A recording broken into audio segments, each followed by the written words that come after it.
నిన్న అసెంబ్లీలో సబితా ఇంద్రారెడ్డిపై మాట్లాడిన పదజాలానికి ఖచ్చితంగా సీఎం రేవంత్ రెడ్డి క్షమాపణ చెప్పాలి.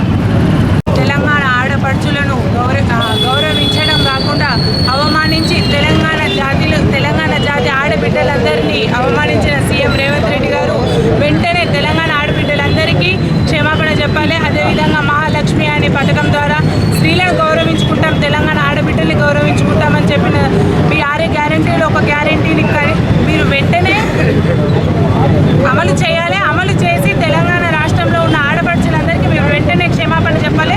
లేకపోతే ఇలాంటి ఉద్యమాలు ఇంకా ఉధృతం చేసి కాంగ్రెస్ ప్రభుత్వాన్ని తలదించుకునే విధంగా మేము చేస్తామని జైత్యాల బీఆర్ఎస్ పార్టీ పక్షాన మేము తెలియజేసుకుంటున్నాం. వెంటనే సబితా ఇంద్రారెడ్డితో పాటు తెలంగాణ ఆడపడుచులందరికీ నిండు సభలో కౌరవ సభలో మాకు క్షమాపణ చెప్పాలని మేము ఈ సందర్భంగా డిమాండ్ చేస్తున్నాము. నిన్న జరిగినటువంటి అసెంబ్లీ సమావేశాలలో మరి ముఖ్యమంత్రి రేవంత్ రెడ్డి గారు మాట్లాడినటువంటి మాటలు మరి వారు స్థాయిని మర్చిపోయి కూడా సీఎం స్థాయిని మర్చిపోయి కూడా జాతి నీచమైనటువంటి మాటలు మాట్లాడడం దుర్మార్గం. అదేవిధంగా ఇది మహిళా లోకానికి ఒక చీకటి రోజు. సభ్య సమాజం, మహిళా సమాజం అంతా కూడా తలదించుకునే విధంగా ఈరోజు రేవంత్ రెడ్డి గారు మాట్లాడడం, నిండు అసెంబ్లీలో మరి మహిళలను గౌరవించాల్సింది పోయి ఇవాళ అవమానించే విధంగా వారిని మాట్లాడడం అనేది అదొక అసెంబ్లీయా లేకపోతే కౌరవ సభనా అనే తలపించే విధంగా నిన్న మరి రేవంత్ రెడ్డి గారు మాట్లాడిన మాటలకు మరి ఇలా మహిళా లోకం అందరూ కూడా మరి శాసనసభ్యులైనటువంటి మహిళలు మరి సబితా ఇంద్రారెడ్డి గారు, సునీతా లక్ష్మారెడ్డి గారిని మరి రేవంత్ రెడ్డి గారు మరి వీళ్ళందరూ ఏబట్టి జూబ్లీ బస్టాండ్లో వీళ్ళు చెప్పే మాటలు వింటే జూబ్లీ బస్టాండ్లో అడుక్క తినడమే అనే విధంగా మాటలు మాట్లాడడం ఒక దుర్మార్గానికి పరాకాష్ట అని చెప్పేసి ఈ సందర్భంగా మా మహిళా లోకమంతా కూడా ఈ విధంగా మాట్లాడడం అంటే ఒక ప్రజాస్వామ్యాన్ని, అదేవిధంగా చట్టాలంటే కాంగ్రెస్ పార్టీకి కానీ రేవంత్ రెడ్డి కానీ మహిళలన్నా కూడా చట్టాలన్నా కూడా ప్రజాస్వామ్యం అన్నా కూడా వీళ్ళకు గౌరవం లేదని చెప్పేసి సుస్పష్టమవుతూ ఉంది. వల్ల మరి మీరేదైతే మాట్లాడిన దానికి మళ్ళా అగ్నికి ఆజ్యం పోసే విధంగా మరి బట్టి విక్రమార్క గారు ఉప ముఖ్యమంత్రి గారు మరి అసెంబ్లీలో రేవంత్ రెడ్డి గారు మాట్లాడిన మాటలను సర్ది చెప్పాల్సింది పోయి మరికి అగ్నికి ఆజ్యం పోసే విధంగా మన బట్టి విక్రమార్క గారు కూడా ఏ ముఖం పెట్టుకొని అసెంబ్లీకి వచ్చిరు అనంటే వీరికి నిజంగా కూడా మహిళలపై ఏమాత్రం గౌరవం ఉందో మరి అర్థమవుతూ ఉన్నాయి. మరి ఇటువంటి ముఖ్యమంత్రి మనకు ఉండడం నిజంగా కూడా ఈ రాష్ట్రంలో ఉన్నటువంటి మహిళలందరికీ కూడా సిగ్గుచేటు.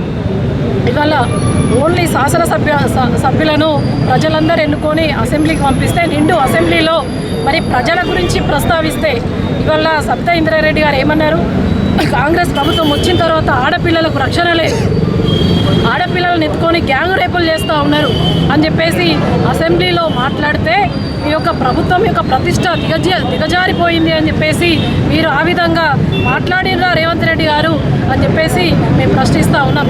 ఏదేమైనా కూడా అసెంబ్లీ సాక్షిగా ఇవాళ రేవంత్ రెడ్డి గారు మహిళలకు ఆ 2 శాసనసభ సభ్యులకు మరి మీరు క్షమాపణ చెప్పేదాకా కూడా ఈ యొక్క ఉద్యమ పోరు నడుస్తూ ఉంటుంది.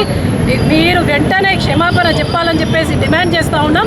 మీరు అమలు చేస్తూ ఉన్న ఒక్క గ్యారంటీ అమలు చేయకపోగా తిరిగి తెలంగాణ సంస్కృతి మహిళలను గౌరవించడం, భారతదేశ సంస్కృతి మహిళలను గౌరవించడం, మరి ఎక్కడైతే స్త్రీలు గౌరవించబడతారు, అక్కడ దేవతలు కొలువై ఉంటారని చెప్పేసి సాక్షాత్తు ఆ మాటకు గౌరవం లేకుండా చేస్తున్నటువంటి ఈ రేవంత్ రెడ్డి గారి మాటలు 4 కోట్ల మంది ప్రజానీకం మరి గమనిస్తూ ఉన్నారు.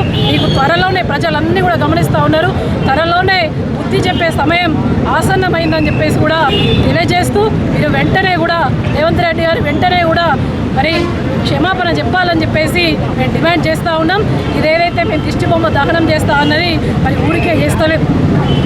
నిండు సభలో ఒక మహిళను అవమానిస్తే ఇవాళ చేస్తూ ఉంటే మరి పోలీస్ వ్యవస్థ కూడా పూర్తిగా కూడా ప్రభుత్వానికి తొత్తులా మారిందే తప్ప మరి ప్రజాస్వామ్యాన్ని కాపాడాలనే ఒక ఆలోచన వారికి ఎందుకు లేదని చెప్పేసి మేము అడుగుతూ ఉన్నాం. ప్రతి ఇంట్లో ఒక మహిళ ఉంటుంది.